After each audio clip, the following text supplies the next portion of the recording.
Gálatas 2:20.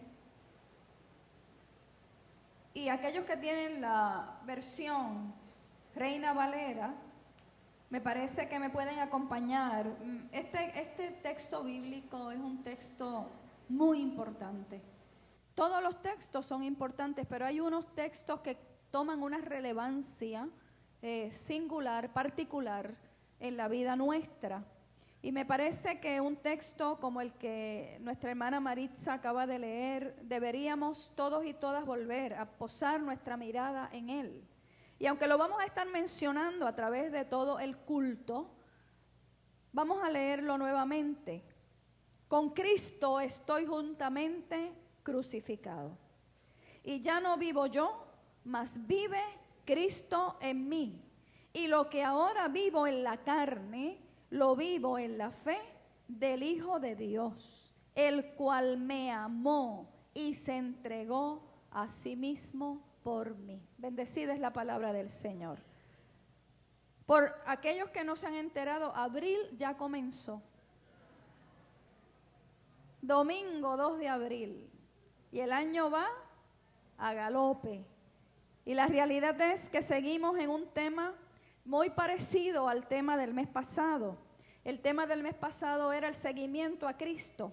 Este mes, como mes, cuando también la iglesia cristiana sobre la faz de la tierra conmemora, celebra la Semana Santa o la Semana Mayor, el tema es la cruz y la misión de Cristo. ¿Cuántos han leído la carta a los Gálatas completita? Asignación, gente. Iglesia, tienen la asignación de leerla completita esta semana, si no son muchos capítulos. La pregunta que yo les hago empezando esta predicación es: ¿ha tratado usted alguna vez de explicar algo a alguien una y otra vez, una y otra vez? Y cuando piensas que lo ha entendido, te das cuenta que ni siquiera sabe de lo que tú le estás hablando. Así es como Pablo se sentía respecto a los Gálatas. El apóstol había pasado tiempo con la iglesia de Galacia, enseñándoles con paciencia, sin prisa pero sin pausa, lo que es fundamental. Lo que es fundamental respecto a ser una persona cristiana, no judía, cristiana. Respetamos nuestros hermanos judíos, respetamos la religión judía, pero ni usted ni yo somos judíos, somos cristianos.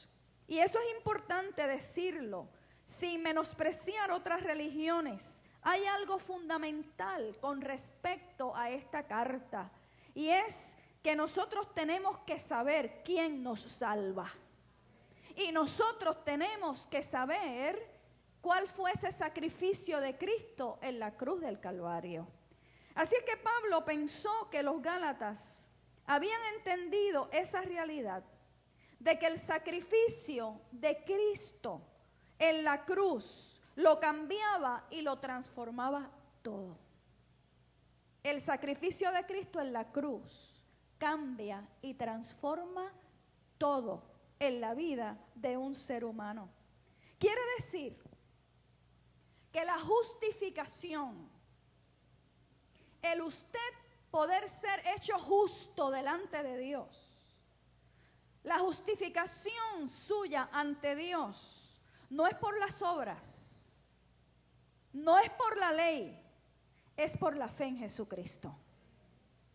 Así es que la justificación, la salvación, ya no era producto de la observancia de la ley de Moisés, porque ya Pablo y todos aquellos que siguieron a Cristo y el mismo Cristo había establecido que la ley no salva, que el que salva es Jesucristo por el sacrificio allí en la cruz del Calvario. Así es que ese es el asunto que hay detrás de la carta a los Gálatas. Y Pablo se molestó muchísimo con los Gálatas, porque aunque le había enseñado esta nueva manera de vivir, esta nueva manera de ser y de pensar, ellos volvieron a intentar ganar su justificación ante Dios, volviendo al modo antiguo de cumplir con cada disposición de la ley judía. Por eso y por otras cosas, el apóstol se sentó y escribió esta carta para tratar de volver a ponerlos en el sendero correcto. Fíjense, si usted me acompaña al capítulo 1 de esa carta de Gálatas, ahí en el versículo 6 ya sienta el tono de lo que está pasando en esa comunidad de fe. Dice, estoy maravillado. Otras versiones dicen, estoy asombrado. En boricua sería, estoy pasmado. De que tan pronto os hayáis alejado del que os llamó por la gracia de Cristo para seguir un evangelio diferente. O sea, que pululaban por allí gente que habían distorsionado y errado la sana doctrina, y los Gálatas se fueron tras esos. Y ese es el evangelio diferente, no el evangelio de los apóstoles, no el evangelio de Cristo. Quiere decir que cuando los Gálatas cayeron en el legalismo, porque ese es el pecado de la comunidad de Galacia, el legalismo. Y el legalismo es creer que puedes ser justo y que puedes ser salvo por obedecer la ley.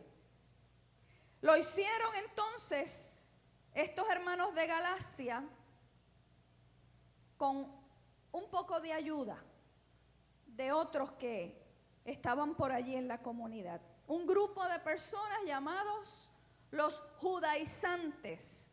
Eso quizás se ha dado en alguna escuela bíblica del pasado cercano. Ese grupo de judaizantes llegaron a Galacia y empezaron a influir en la iglesia que allí había.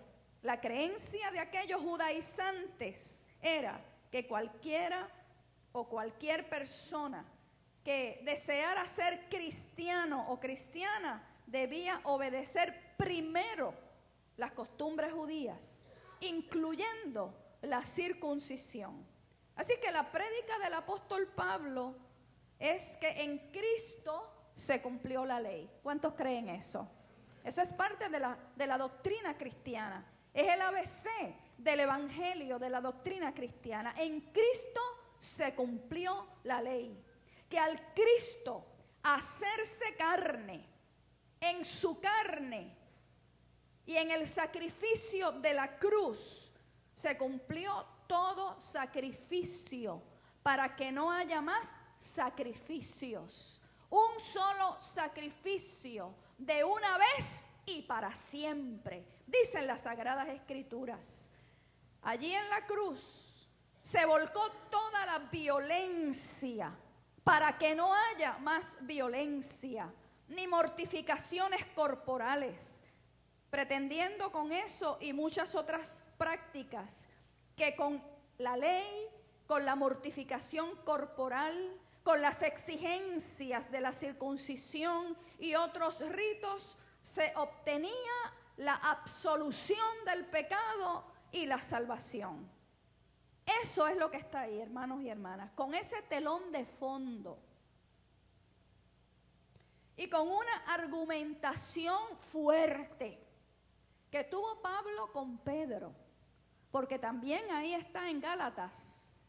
Pedro se hacía gentil con los gentiles y de alguna manera flexibilizaba lo que los judaizantes decían, pero una vez aparecía un judío de esos rabiosos,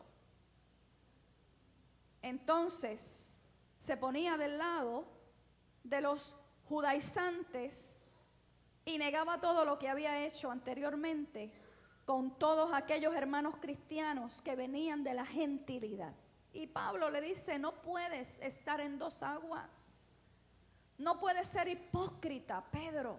Tienes que definirte. Y es interesante cuando usted estudia la historia de estos apóstoles, que en un momento determinado Pablo y Pedro, hermanos en la fe, se dieron cuenta de que en algunos aspectos no estaban de acuerdo en el todo y caminaron por escenarios diferentes y fueron madurando ese mensaje del evangelio, y por eso a Pablo se le llama el apóstol de los gentiles y a Pedro de alguna manera se le llama el apóstol de los judíos. Pero ambos en esa maduración del camino a la fe y de la fe pudieron entender que el sacrificio de Cristo es suficiente para traer salvación a todo el género humano. Con ese telón de fondo es que el apóstol escribe esas palabras: con Cristo estoy juntamente crucificado. Y ya no vivo yo, mas vive Cristo en mí. Y lo que ahora vivo en la carne, lo vivo en la fe del Hijo de Dios, el cual me amó y se entregó a sí mismo por mí. Pero miren cómo dice la Nueva Traducción Viviente. La Nueva Traducción Viviente dice, mi antiguo yo. Aquí hablamos hace unos 3 domingos atrás de mi falso yo, del falso yo, ¿se acuerdan? Y dice ahora esta versión, mi antiguo yo ha sido crucificado con Cristo. ¿Cuántos han crucificado ese antiguo yo? Esa vieja criatura. ¿Cuántos han traído ese antiguo hombre, esa antigua mujer a los pies de la cruz? Mi antiguo yo ha sido crucificado con Cristo. Y ya no vivo yo, sino que Cristo vive en mí. Así que vivo en este cuerpo terrenal, confiando en el Hijo de Dios, quien me amó y se entregó a sí mismo por mí. Así dice la Nueva Traducción Viviente. Cuando nosotros leemos esta porción de Gálatas, tenemos que decir que fiel al Espíritu de Jesús, que invitaba a sus discípulos a perder su vida para ganarla. ¿Se acuerdan? Cuando Jesús le dijo a los discípulos, el que quiera ganar su vida, la perderá por causa de mí, y viceversa. Pablo puso eso en práctica. Y yo digo que de alguna forma las cartas, las paulinas, las pastorales, las universales que están ahí en el Nuevo Testamento, nos ayudan a nosotros en el día a día, como personas de iglesia local, como personas creyentes en Cristo Jesús. Y las cartas, las que se le adjudican a Pablo, nos ayudan a nosotros hoy en el siglo XXI a entender cómo pensaba este apóstol. Y lo que fue bueno para la iglesia del libro de los Hechos, y lo que fue bueno para la iglesia en Galacia, y lo que fue bueno para la iglesia en Filipo, de alguna forma directamente es bueno para nosotros como iglesia en el día de hoy. Y para Pablo no hay teoría que no se traduzca en praxis, que no se traduzca en la práctica. El evangelio, usted y yo tenemos que llevarlo a la práctica. ¿Cuántos dicen amén? El evangelio es para vivirlo. No es para tener un depósito ahí cerradito, en una esquinita, como un cofrecito donde guarda perlas preciosas y usted solamente lo abre cuando se va a poner la sortija o la pantalla o alguna prenda. No, no, no. El evangelio tiene que ser pertinente y tiene que ser puesto en práctica. Y Pablo, el apóstol, nos enseña de una manera magistral. Así es que para él no hay teoría que no se traduzca en praxis. Y no hay praxis que no tenga una base de interpretación. Así es que si usted piensa que lo que dicen los médicos de que el usted poner su cuerpo en movimiento, o sea, como decía un viejito que yo pastoreé allá por el barrio Santa Olaya, me decía, pastora, o sea. Y yo la primera vez que él me dijo eso, dije, ¿me estará hablando otro idioma? Y yo le dije, don Manolín, ¿cómo es que usted me dijo, o sea, pastora, que lo que quiero decir? Y yo dije,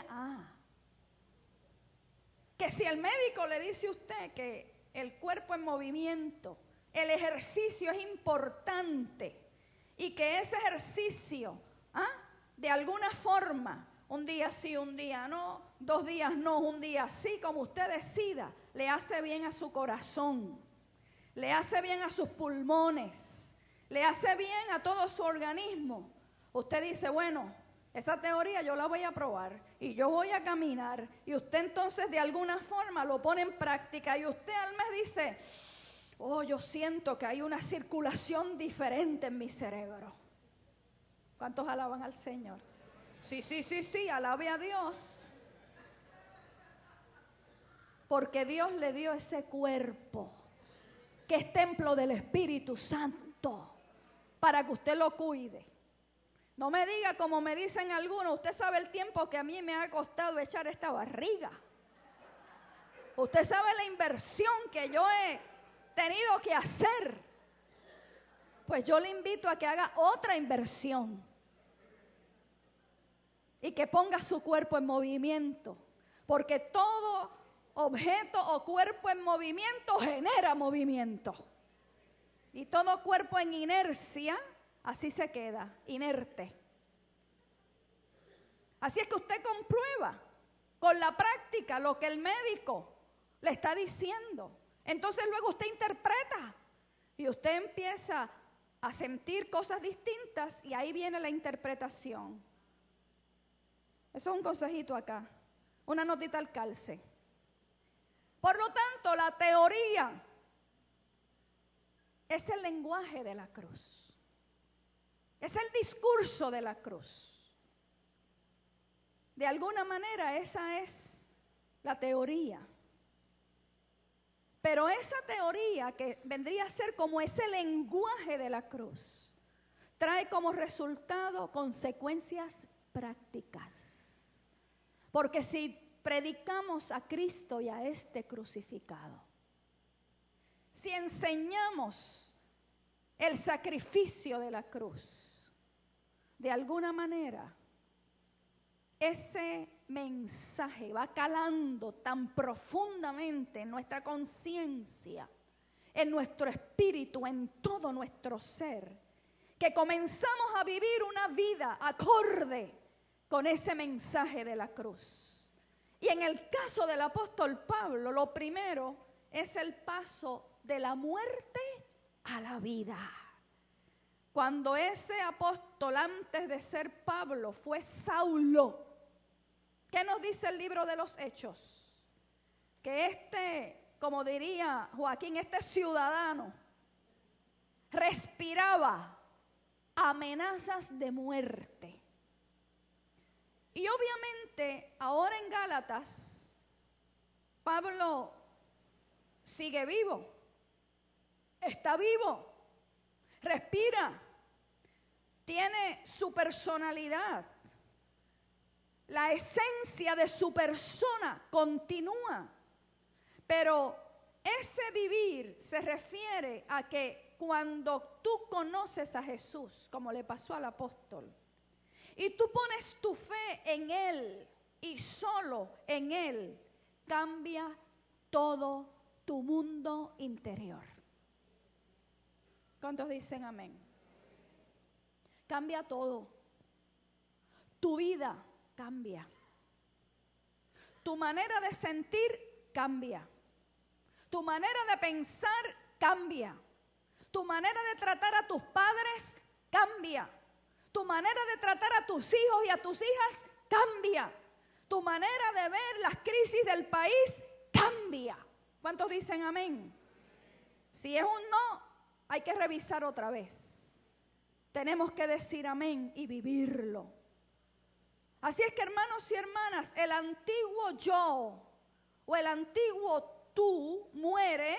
Es lo que Pablo está diciendo en Gálatas. Muere y nace en ti un nuevo espíritu, una nueva mujer interior, un nuevo hombre interior con un nuevo corazón. Y lo que hay adentro se refleja afuera. ¿Sí o no? Como tú vives por dentro, tú lo reflejas afuera. Tú lo reflejas en tu caminar. Tú lo reflejas en tu mirada. Tú lo reflejas en los gestos. Tú lo reflejas en todo. Lo que tú reflejes es lo que hay adentro. Y cuando tú caminas, es porque adentro hace rato, si reflejas un caminar de paz, un caminar humilde, un caminar siempre mirando al Señor, es porque adentro hace rato tu mujer interior, de esa que también habla el apóstol, tu hombre interior se ha ido renovando de día en día. Y tú tienes una nueva vida en Cristo, la que es totalmente distinta a la antigua vida sin Él. Y eso es precisamente lo que Pablo afirma. Pablo lo que está diciendo acá en palabras nuestras es: antes yo asolaba, antes yo perseguía a los cristianos y a las cristianas, antes yo consentía en la muerte, entiéndase, en el asesinato de esos del camino, de esos que confesaban a Cristo, obligándoles a confesar su fe, no en Cristo, en la ley judía, y negar o renegar de su fe en Cristo. Ese era el Pablo, Saulo de Tarso. Pero lo que Pablo está diciendo con ese versículo de Gálatas 2:20 es que desde que conocí a Cristo, ese antiguo hombre, ese antiguo Saulo quedó crucificado con Cristo. Pasó de muerte, oiga, porque vivir así es estar muerto en vida. Una persona que vive maquinando el mal, una persona que vive planificando cómo le hago daño, cómo tomo venganza, cómo le hago la vida difícil al otro, cómo de alguna forma el que me la hizo me la tiene que pagar. El que vive así estará vivo físicamente, pero su mente, sus emociones, su espíritu está en una guerra que lo que trae a la larga es muerte emocional y muerte espiritual. Y a veces hasta la muerte literalmente física.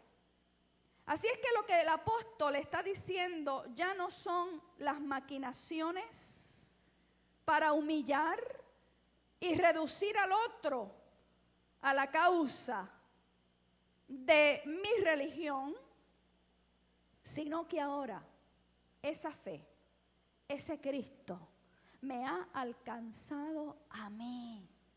Es lo que Pablo está diciendo. Ese Cristo, esa fe me ha cambiado a mí.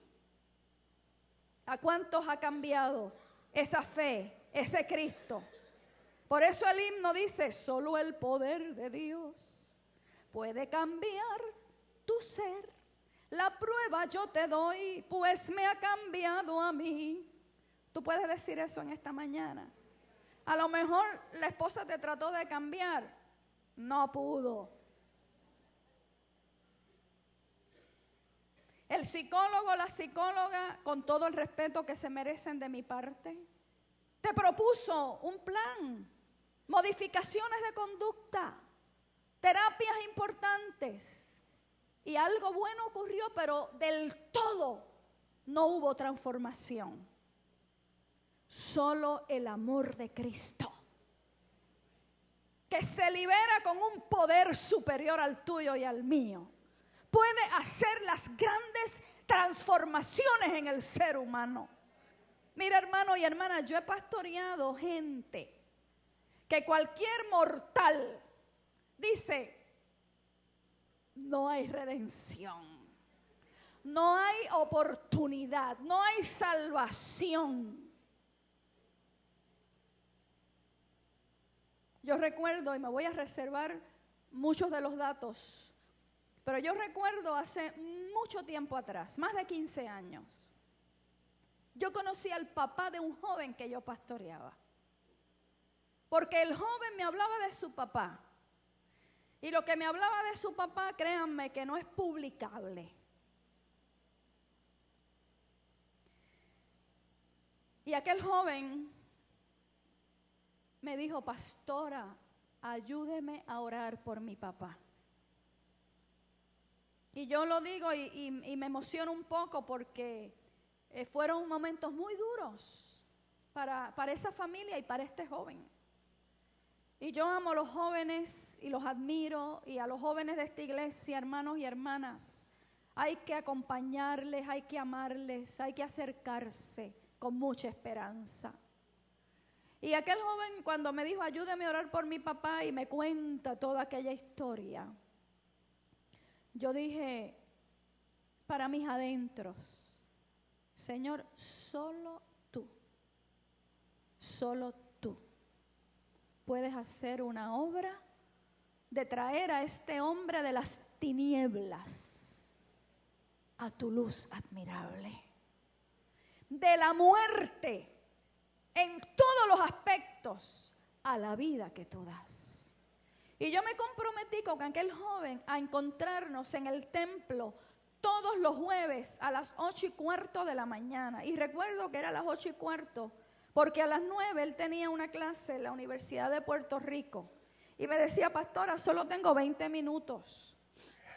Y yo le dije, no importa, 5 son buenos.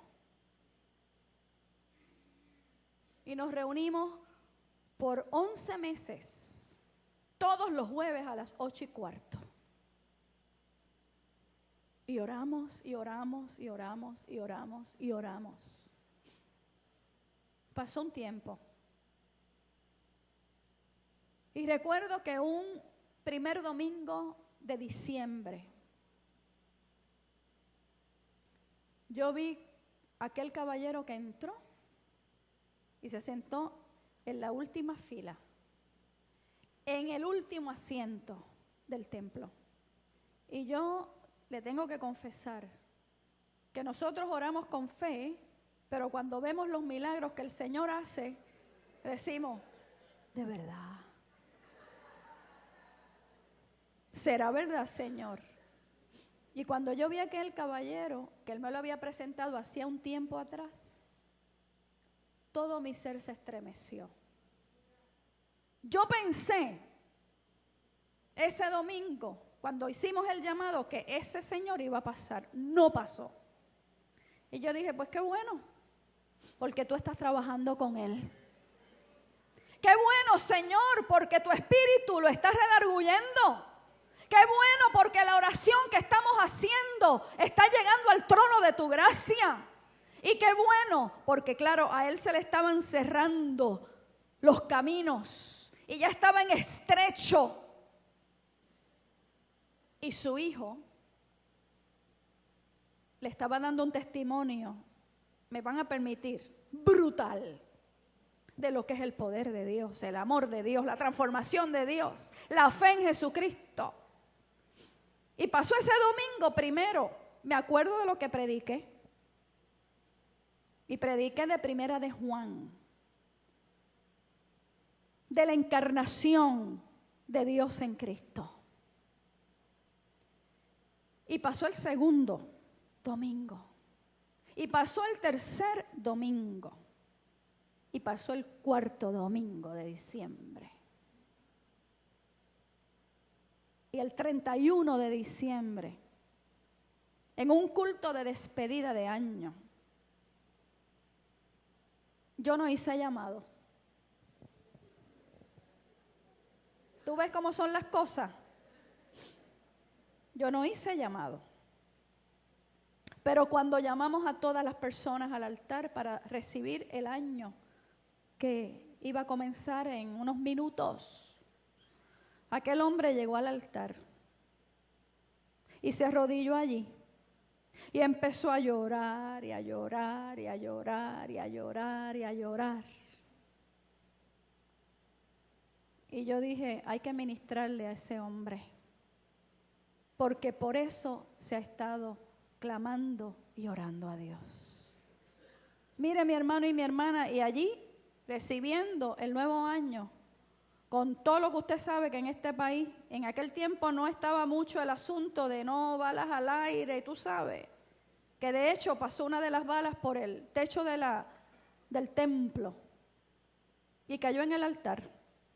Esa bala cayó en el altar en esa despedida de año, porque el techo es de, no sé si decirlo bien, sin galvanizado, como sea. Y en medio de aquel momento donde todos estaban de rodillas, 2 balas cayeron. Una le rozó a mi mamá y a doña Mercedes Arias por la pierna, ¿sabe? Y otra cayó cerca de él. Y en medio de ese revolú, de tiros afuera, de cornetas y de todo lo que se usa en este país, había un pueblo dentro clamando, orando, pasando de alguna forma de muerte a vida, con una persona que estaba librando las grandes batallas. Así es que lo que Pablo está diciendo en ese versículo de Gálatas es que lo que Cristo obtuvo con su sacrificio, con su muerte y resurrección, lo habilitaban para ser salvo y para ser libre de todo aquello que podía estar atando su vida. Y lo dice ahí claramente, porque Él me amó y se entregó en la cruz por mí. Por alguna razón que obedece al regalo de muchos hermanos y hermanas, yo tengo más de 25 cruces en mi oficina, entre esta de aquí y la oficinita que yo tengo en casa. Y yo les voy a pedir a los hermanos que les di las cruces de la clase bíblica, la clase de nuevos miembros, que dicho sea de paso, dirigen este jueves el culto de oración. Toda la iglesia está invitada a acompañar a esta clase. Vengan rapidito, los hermanos y hermanas de la clase, algunos, porque no saqué las 25 cruces, ¿sabe? Pero por alguna razón yo tengo todas esas cruces, de todos los tamaños. Ustedes las ven, ¿verdad? Vamos a esperar a Orquídea.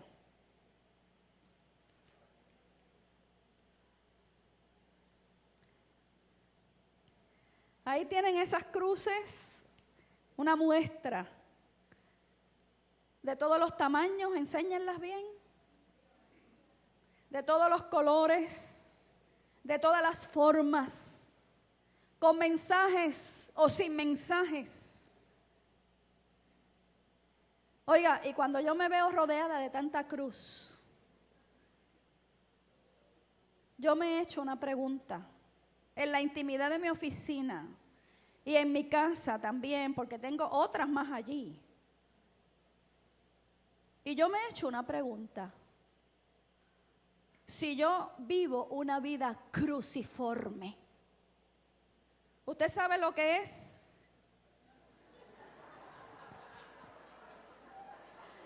Muy bien, Gerardo.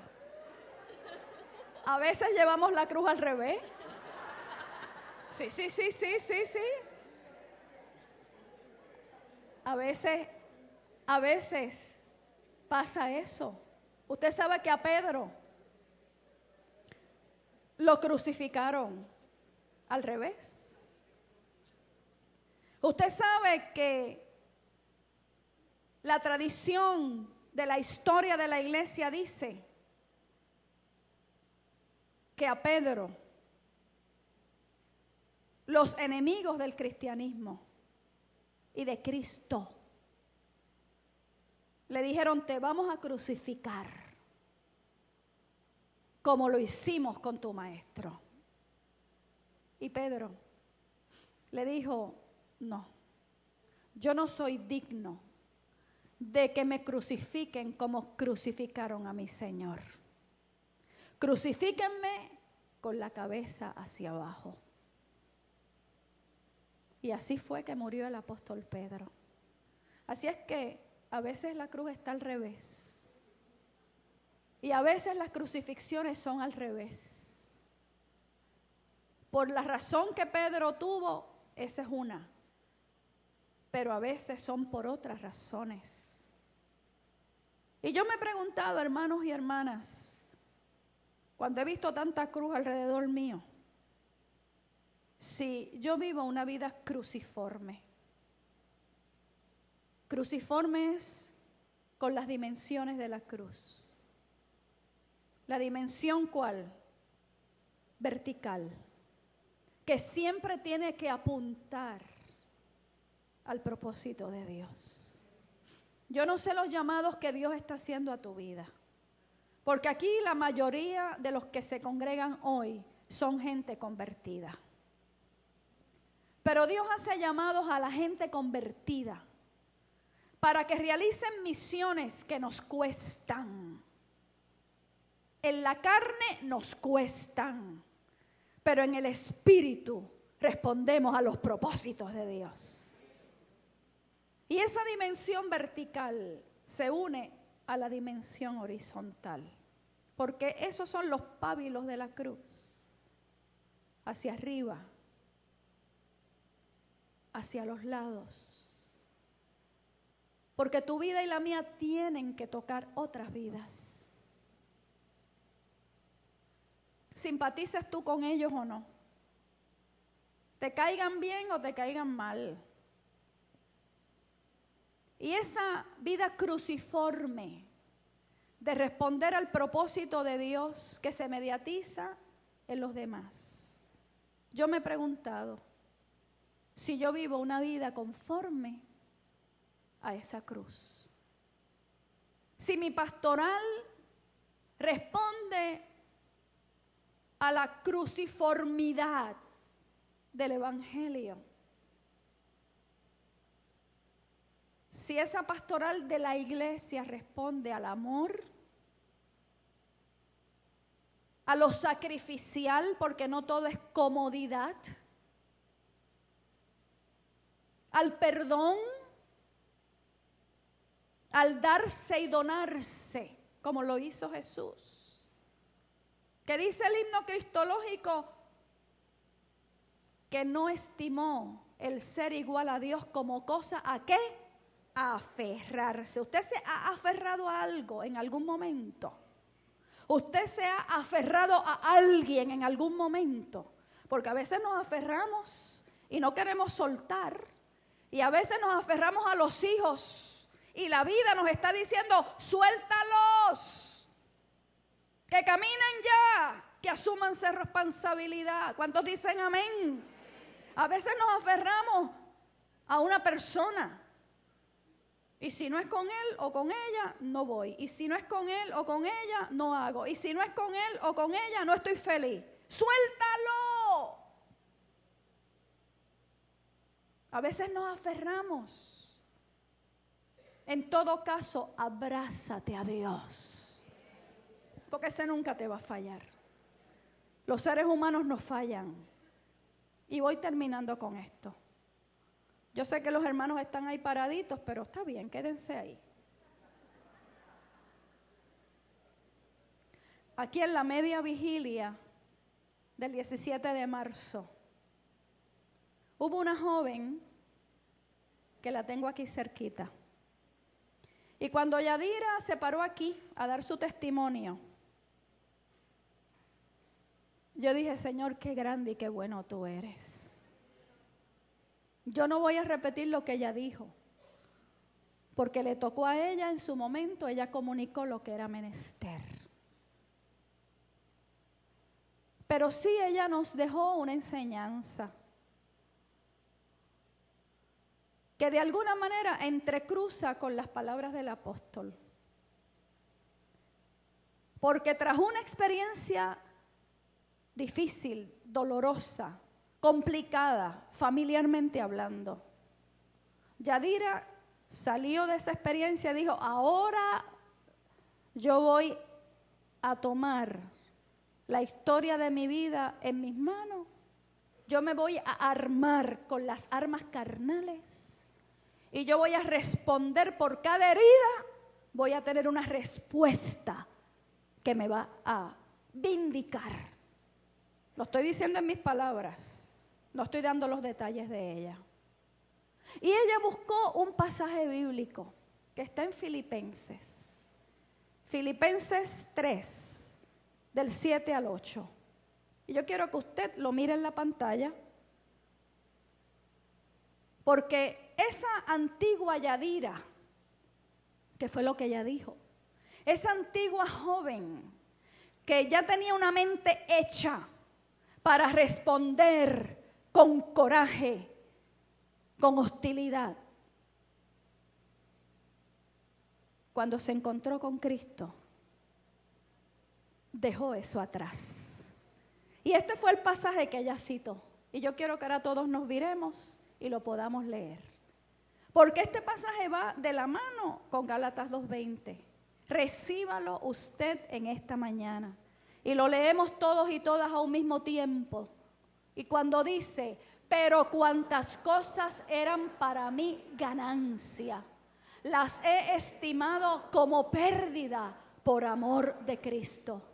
Y ciertamente aún estimo todas las cosas como pérdida por la excelencia del conocimiento de Cristo Jesús, mi Señor.